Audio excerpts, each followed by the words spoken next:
D'abord, il faut qu'on puisse regarder l'ensemble des mix énergétiques. C'est de la compétence des États membres. Et donc, chaque État membre choisit son mix énergétique. Mais on a quand même quelques responsabilités à la Commission européenne et à l'Union européenne. C'est de favoriser notamment les infrastructures transfrontalières, qu'on appelle les réseaux, donc pour pouvoir équilibrer les réseaux nationaux d'électricité et donc produire, que ce soit de l'éolien, que ce soit du nucléaire, dans l'ensemble des pays. Donc, il faut augmenter la production.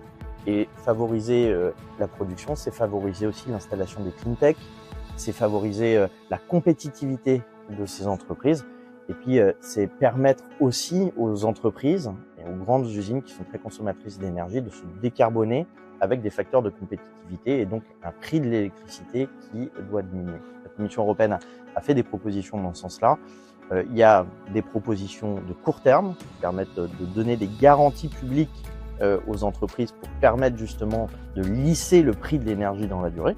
Et puis il y a des propositions de long terme parce que notre réseau énergétique européen doit être en permanence revu, reconstruit, amélioré, transformé avec de l'investissement dans les réseaux transfrontaliers. Ça sera un objectif de plus long terme, avoir un maillage européen de l'électricité qui permette à tous les pays d'avoir en abondance et peu cher de l'électricité.